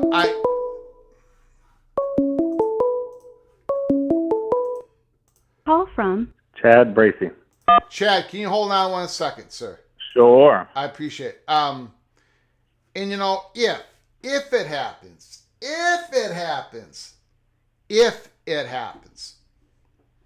if Florida State and Clemson go to the Big 12, if it happens, that means the Big 12 bellied up to the bar. That means they gave Florida State that means Florida State got a deal, and a deal in which, a Coos Corner, a Mountaineer, a Bearcat, somebody, people might be, whoa, what is this? Whoa, I don't know if this is going to work. Whoa, because remember, let's say there is a settlement. Florida State and Clemson, if they get a settlement somehow, some way, whatever happens, they don't have to write the check until they know where they're going and what kind of deal. They don't necessarily have to leave. They just know how they can leave the ACC. Remember that. It's not like they're writing a check and then going, whoa, where are we going to end up? No, they're going to have it figured out, and then they're going to write the check. So when Florida State is having these conversations and they're going to have more than one option, and the Big 12 is going to have to belly up to the bar, I think, now this is my take on it. I don't walk in the shoes of Florida State Seminole fans. I believe you got screwed. I believe you've been getting screwed for years. The playoff, you got screwed. But I'm not going to sit here and pretend that I'm walking in your shoes. But I think Florida State, some fans might be believing that if they go to the Big 12, it's going to look a lot like how they are in the ACC. I don't think that's the case. I think you're going to be making a bit more money and for a shorter term, and then you're going to maybe get back out in the market or have a commitment with the Big 12. I don't think it's going to look the same, like exactly the same situation that you got in the ACC. Plus, I think you're probably going to be bringing on a couple more ACC high-value targets. Chad Bracey, the floor is yours. Let it rip. All right, I'm going to take off my Florida State hat here for a second and give a little thing. Right? Are you bald underneath that Florida State hat? Yeah, I'm taking the glasses off. I'm taking the hat off. I'm taking the jersey off here just for a minute. Only for a minute, though. Got it. So let's say this plays out exactly how it looks. Let's say the doors are closed, or even say doors are temporarily closed. Let's say some grand gesture happens with the Big 12. There's a lot of money there. First of all, I think anything that comes with a huge paycheck is going to be a longer term, of course. That would only make sense for the Big 12. I don't think it would make any sense for them to pay a lot of money to Florida State for a very short period of time, unless they kind of know they're anchoring you down. Mm-hmm. But so let's say it comes with a longer term, but it's more money and it's good for the school because now they're working with more money to bring in coaches and athletes and all this kind of stuff. Yes. And I've never been real against the Big 12. I think those games are fun and I don't mean to poo-poo like that conference in any way, shape, or form, because I honestly do think it's a better place for them to play and it's a better fit than the ACC anyway. And I stand by that. But my word of warning is the donors, if you look back in the last several years, there's been a resurgence at Florida State with the big-time donors. The NIL collective has grown exponentially recently. The up and pay for the coaching and going after bigger players, and all that's built on hopes and dreams. All of that has been milking the donors of saying we need to build up to get to where we need to go.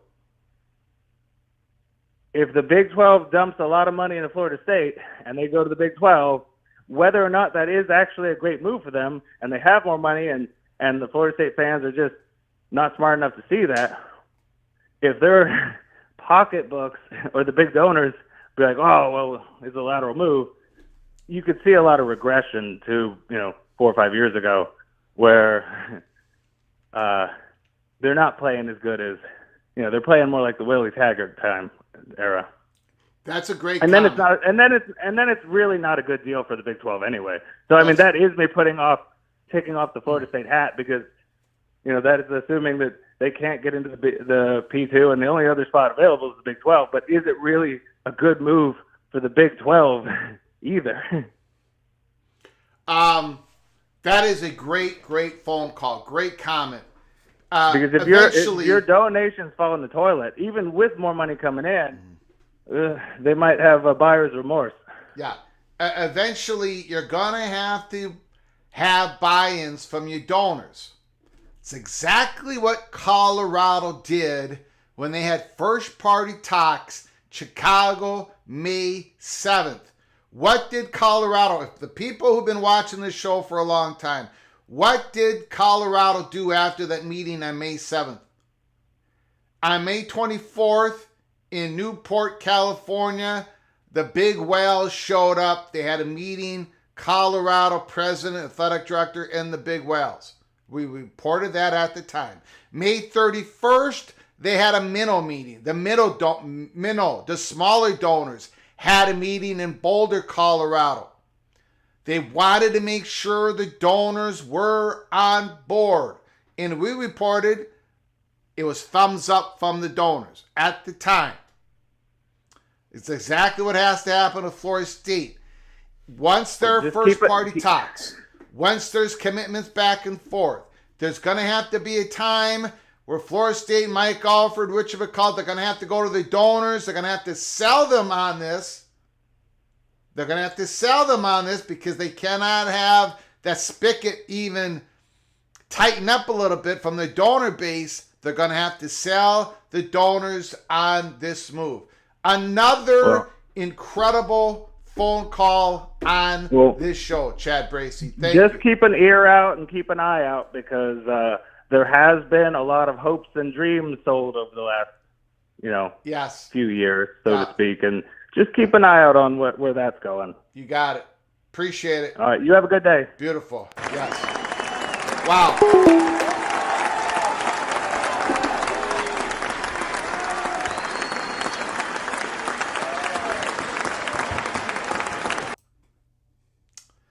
I don't know. These phone calls today, now they're always great. Don't get me wrong.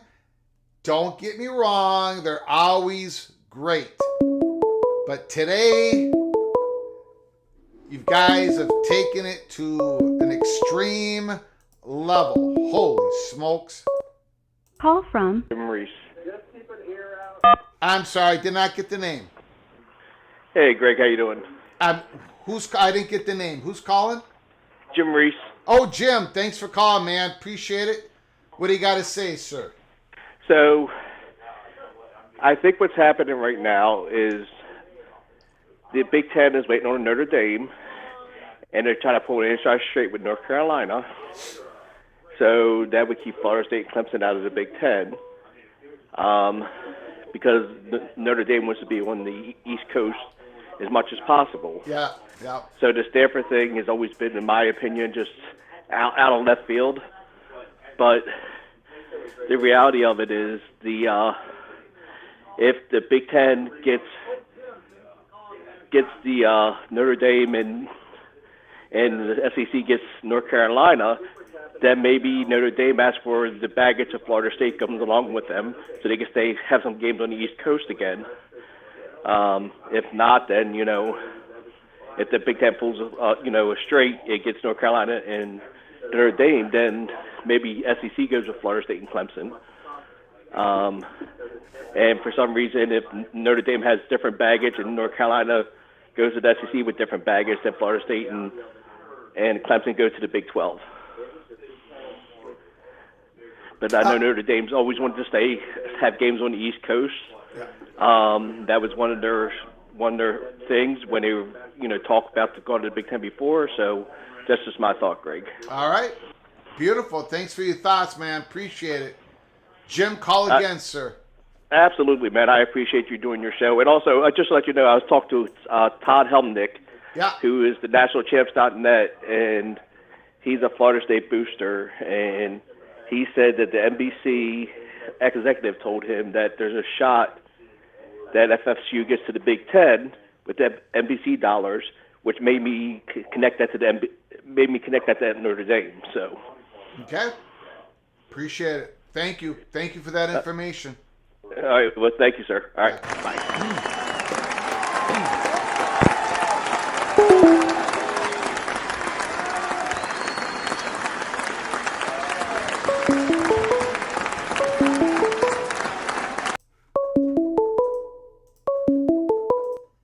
Call from Nitwit. Nitwit, can you hold on a moment, please? Yes, sir. I do appreciate it. I'm falling behind. Heartbreak 25. Does Notre Dame have enough power to get Florida State in or keep them out of the Big Ten? Only if Notre Dame pulls the trigger. But there does seem to be a little bit of relationship issue between Notre Dame and Florida State. So we have reported on that. Jack Swarbrick has said in public, he has said in private that his sports teams, his Olympic sports teams, his non-revenue sports teams, they have a difficult time getting in and out of Tallahassee. I don't know quite what that means. So I don't know. But then again, who knows? I think maybe Florida State's probably working on that relationship with Notre Dame, right? I think Florida State knows everything that I've been reporting to you guys. So, but that is something that would help out Florida State to get in a certain blend. Florida State and Clemson ain't going to work. But Florida State and Notre Dame, of course, would work. Florida State, North Carolina would work. Maybe even a Florida State, Virginia would work. So keep all that in mind. Thank you, Heartbreak 25. Thank you for the super chat once again. I want to say thank you for a membership, Antoine Coates. I think Brett Yormark is going to use private equity to get 4 teams out of the ACC. The Big 12 will have a new deal with more money, but it will still end in 2031.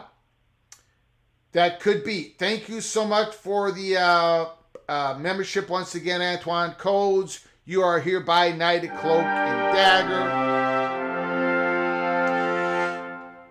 The private equity money, if that's what it gets used for, the problem with that is everybody's going to have to sign a longer grant of rights agreement. Now, Florida State just got out, trying to get out of that long-term grant of rights. I don't think that's what the private equities. I think it has to do with the college football playoff distribution money, the extra money that the Big 12 is going to get by bringing in a Clemson and a Florida State, plus a possible redo a little bit of the media money, the media deal. I think all that is going to get plowed into a Clemson, a Florida State, and a couple other ACC schools, and keep that 2031 end date. That's going to be another selling point to get Florida State a Florida State on board. Florida State ain't going to be signing no grant of rights that goes beyond 2030-31 if they're going to go into the Big 12. Seminoles are not going to fall for that again. So keep that in mind. I'm sorry, can you hold on to just a little bit more, caller? I want to get through a couple more things here. I apologize. Sure, Cameron B., Fox and ESPN won't renegotiate a done deal with the Big 12.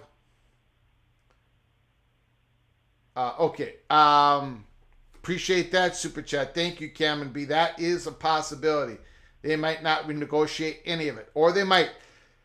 Let me get to one more thing. You know what? I'm gonna wait. Let's get to the caller. He's been patiently waiting. There is one more drop of information that I want to give out. That is the chatter behind the curtain that goes against what most people on X and on the message boards believe. So stay tuned for that. Caller, go ahead. Let it rip. What's on your mind? Hey, Greg. Thanks for taking my call. Just want to call in. Great calls, man. Just yes. what a great show. Thank you. Beautiful. Just wanted to, as you know, here I've had some contacts with Penn State. I've called in yes several times, talked about, even mentioned that I've heard that Florida State was out of the grant of rights right now.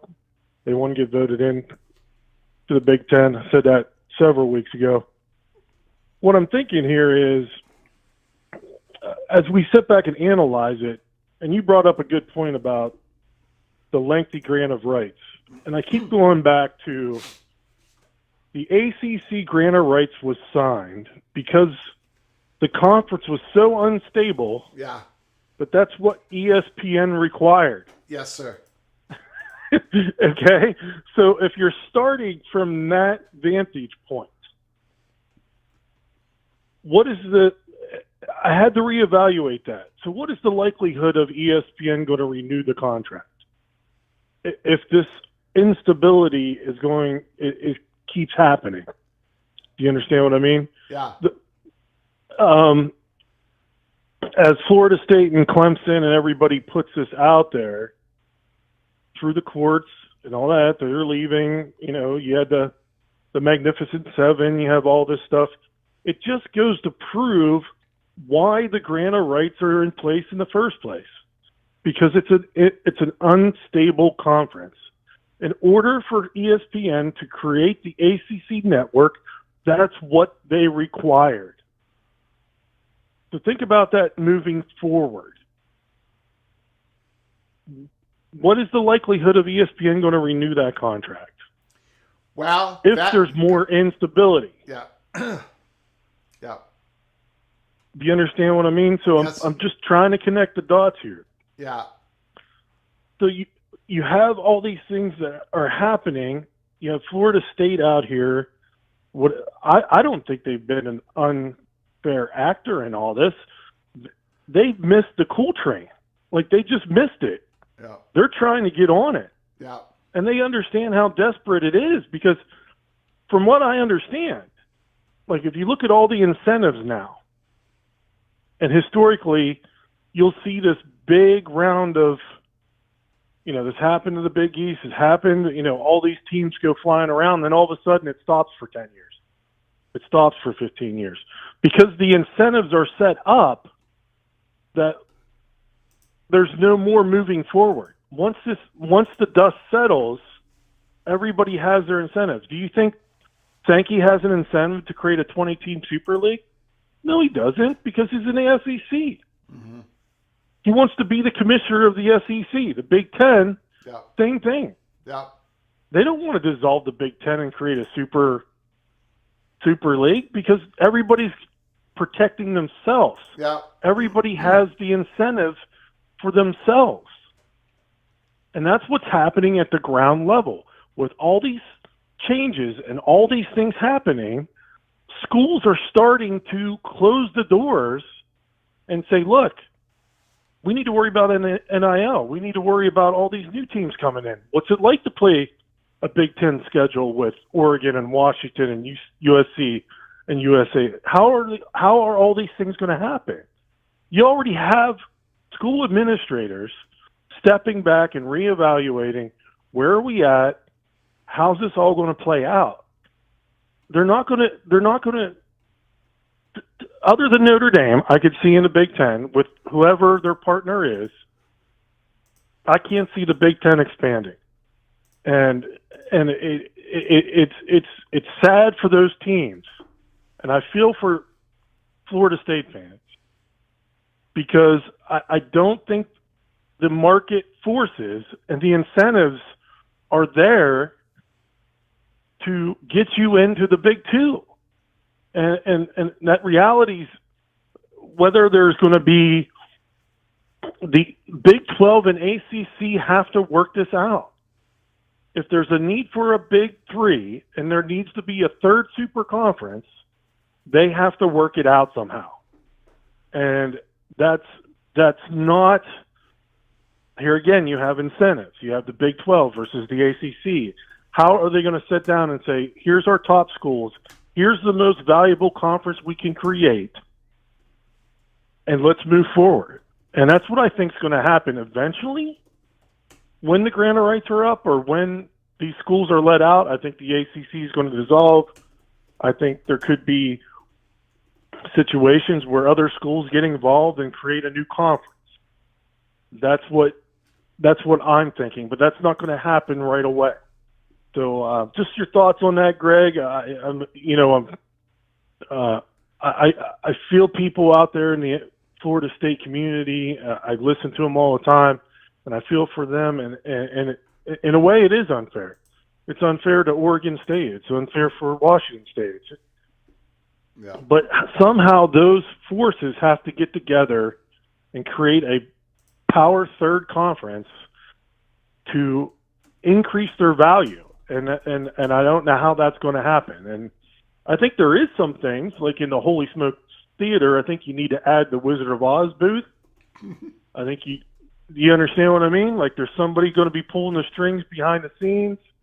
We're going to get into like weird dimensions of what college football is going to be like. But I'm just saying, like, for things to happen, I think Florida State, you're just that signing that grant of rights for the reasons I said at the beginning of the call, because the conference was so unstable and ESPN would not create a network. I think that's going to lock you down, and it's going to be a while before all this settles. What do you think, Greg? Yeah, I'm going to take I'm going to comment. You're leading up to what I was about to talk about, so it's the perfect timing of your phone call. So I'm going to answer you off the air. Is that okay? That's okay. Thanks a lot, Greg. You bet. Beautiful call. Beautiful call. Great timing.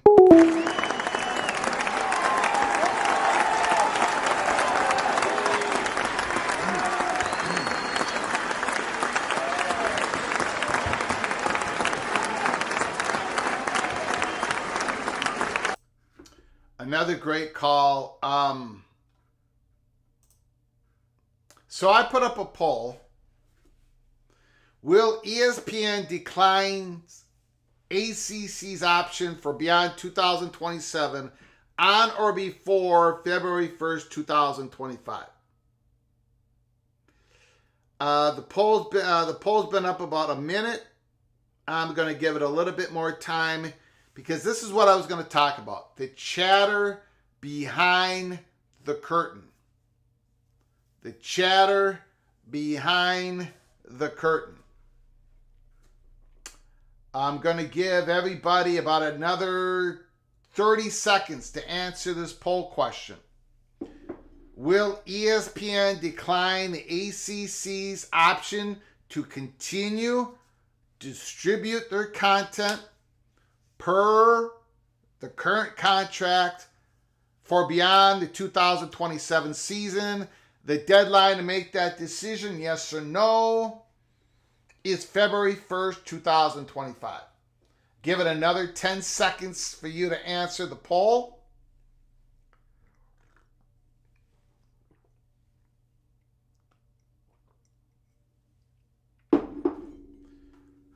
Five, 4, 3, 2, 1. 79% says yes.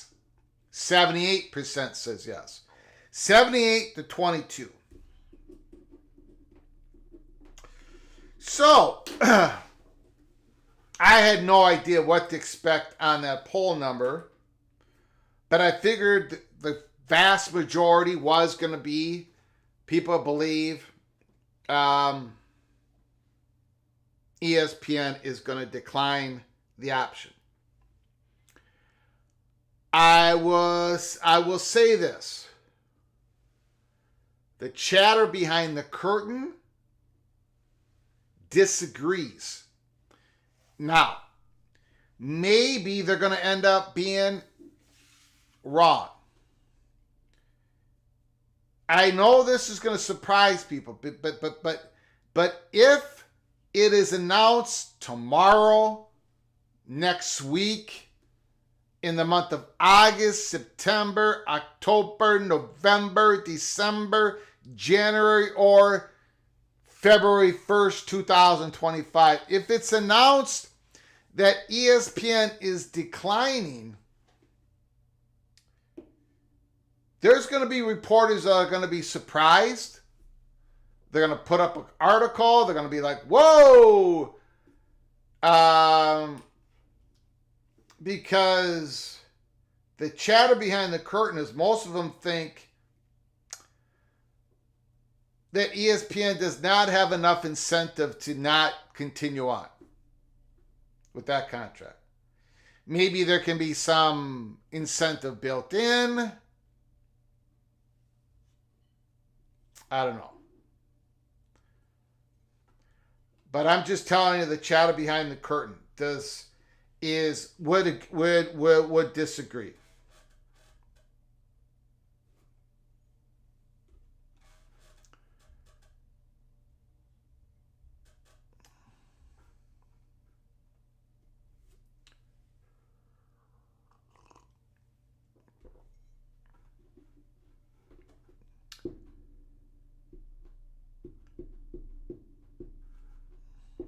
A whole lot of L's will be given out. My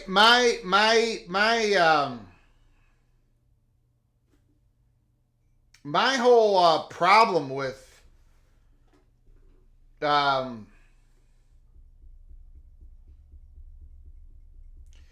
don't know. I don't know why, if ESPN was going to not decline, then why haven't they said that already? But I don't have a good answer for that. But all I can tell you is the chatter behind the curtain.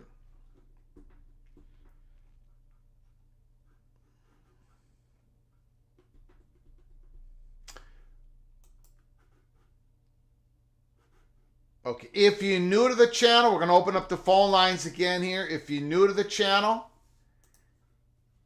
or if you haven't done so yet, please subscribe to our College Football Rebel Outpost channel here. Hit the subscribe button and turn on your notifications. We can come on live at any time. So, subscribe, notifications, smash the like button. If you like our content, share the video with your family and friends. Appreciate it. Call from.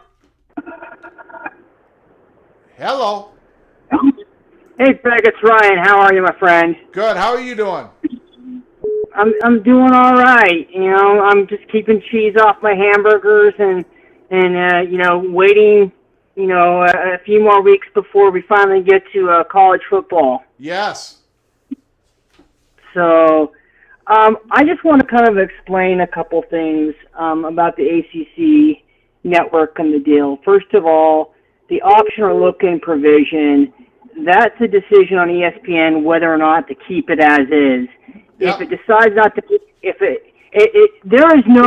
ESPN picks up the option, there is no revaluation or anything. It just continues on. Yep. Okay, so so there was no revaluation. So if ESPN drops the option, the gore is gone after 2027. Okay, it's gone. Everyone's a free agent in that sense, and the only thing you have to really worry about is the exit fee, and we can talk about the legitimacy of that another day in another conversation. I want to respond to a comment that so many have out there as to why ESPN would not pick up the ACC option because it's pennies on the dollar on the cheap. let me kind of, I've talked about this before, and I'm gonna media explain here, Greg. And my qualifications for doing so is I've spent a lot of my career in M&A and doing deals, and some of them have involved sports franchises and looking at media agreements and understanding what's going on.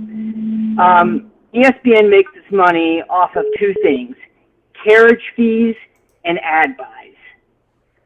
With conference networks, when you can distribute and you can basically force local providers to pick up second-tier channels, not the masthead channels, not the main channels, but things like ESPN-T, ESPN-U, ESPN News, the ACC network, things like that. You can kind of piggyback them along and get the providers to pay carriage fees. Last year, the Sports Business Journal pointed out, there's a great article, it was spring of 2023, Adam Marchand and John Oron talked about how Spectrum successfully pushed back on ESPN about how big of a bundle they had to carry and the fees that they had to pay for it. There is a lot of downward pressure as there are alternatives to streaming. Alternatives now with streaming, and as providers are now pushing back on the networks on carriage fees, there's a downward pressure on that revenue stream. So ESPN has to make it up somewhere else, and it's by ad buys, which are driven by ratings. I'll get to the point here. The issue that's exactly what the Big Ten Network has done. They've made up their decline in subscriptions to way more ad buys. So we're seeing that replicate. I know. I agree with you. Keep going, sir. So the issue with the ACC network is the fan engagement on it and the regionality of it. The regionality of it limits the ability to get it along, to proliferate it and to increase carriage fees. And if increasing carriage fees are going down on that, typically the ACC network is not carrying your premium matchups. It's not carrying your high-tier matchups. And that creates a problem. Now, ESPN can make more off of Clemson and FSU if they're in the SEC, for example, because they're playing higher profile matchups which have higher ratings, which command higher ad buys. Yeah.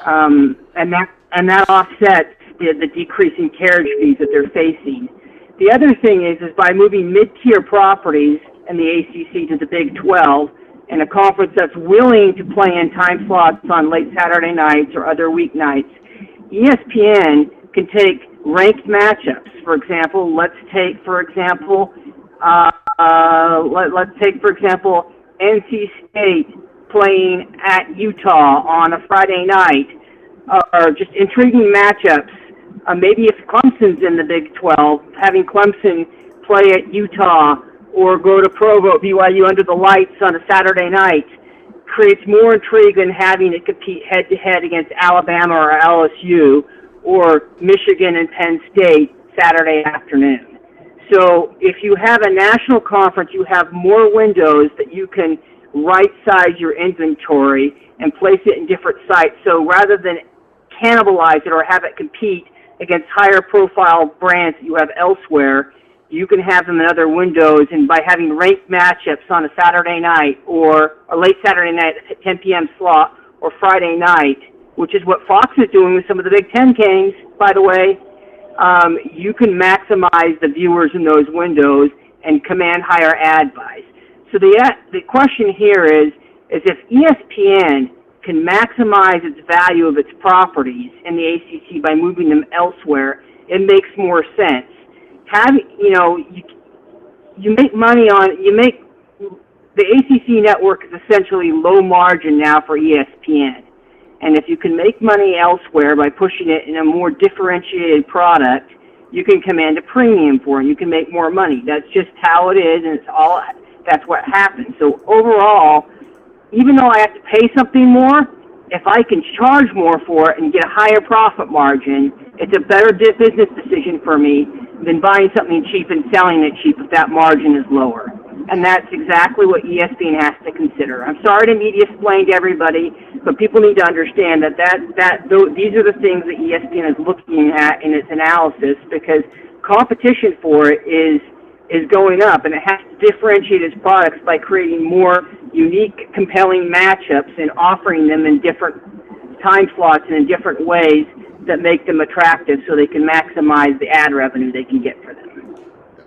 And I think that's one of the leading.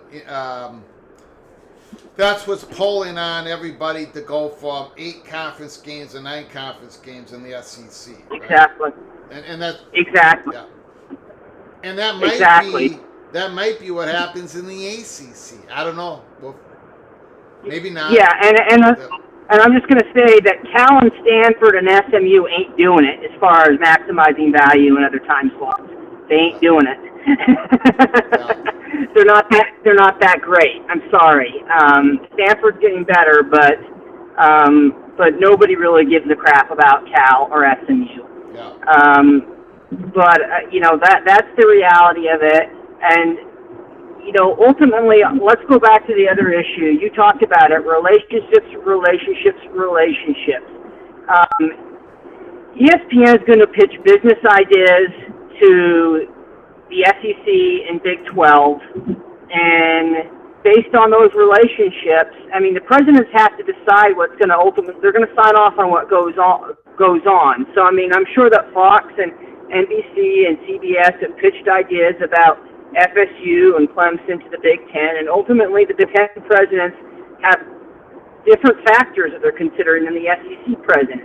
The SEC presidents have different factors that they consider than the Big 12 presidents. So, I mean, at the end of the day, it comes down to the relationships that exist on whether or not these business propositions move forward.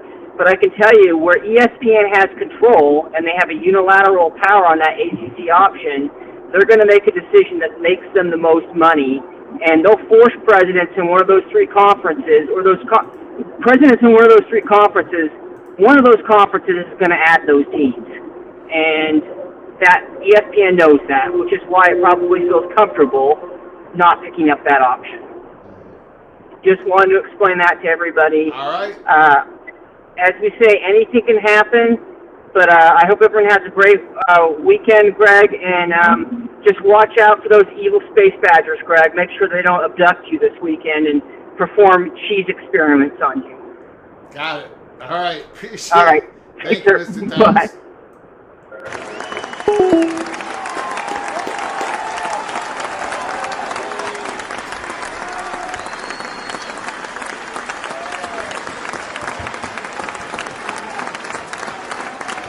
Nitwit, new poll. How many people ever watched the game on the ACC network? Well, I have. In fact, we did a ACC network. We did a spring watch party, spring football game that was on the ACC network. We did the North Carolina State Wolfpack. It's one of the reasons. It's not the big reason. I had already fallen in love with the North Carolina State Wolfpack for this season before that spring football game. And then when I watched the spring football game, I fell in love to the point where I knew I was trapped. And there was no way I was going to get out of it. That's why we've got North Carolina State number 1, Florida State 2, Miami 3. I know I'm crazy. But I'm crazy in love with the North Carolina State Wolfpack for this season. So, yes, I've watched ACC network games, and we even did a watch party. We even did a watch party. Great calls today. I appreciate it, everybody. We're going to be signing off here. We've been on the air for over 2 hours. I want to thank everybody for joining us. Big show. Big 10 not interested. Big 12 is serious. That's the title of the show. And of course, PATC is skating where the puck is going to be. So I'm going to let everybody else keep going, spinning around and around and around, and all these reports that have just come out. These reports that have just come out is what we've been talking about for weeks and weeks and weeks. We gave you the peek around the corner.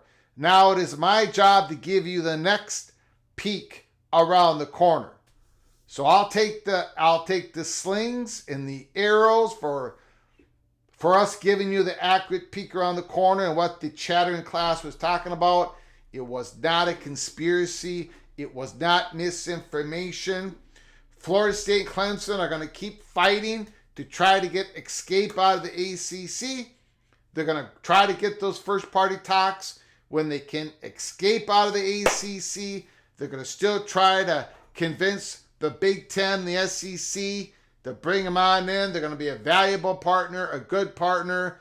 But the Big 12 option is serious. It is. It is. It is. It just is.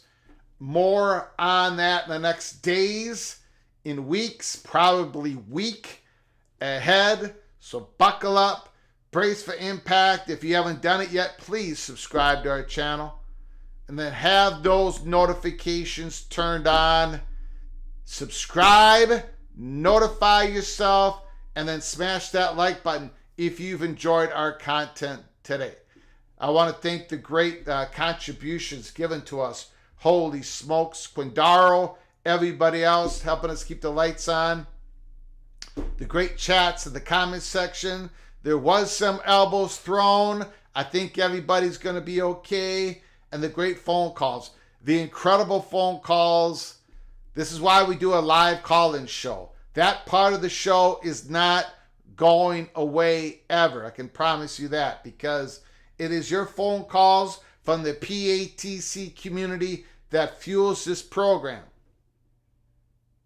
There is a reason why there are so many people that watch this show. We are a young, small YouTube channel. That's just the way it is. We're young. I'm not young, but the channel is young. It is small, and it gets a lot of views. It's because of the PATC community. It is. It's just the way it is. Look at the calls that came in today. Holy smokes. So buckle up, brace for impact. Who knows? We might have to come on live again later tonight or early tomorrow morning. Did you notice when the Brett McMurphy article came on? When that article was released, did you notice what time we came on? We're always on the alert. We're poking, we're prodding. We're keeping our eyes on the money perch, the donors. We're keeping our eye on the chatter behind the curtain, the reporters. We're keeping an eye on a few administrators that have loose lips, that sink ships.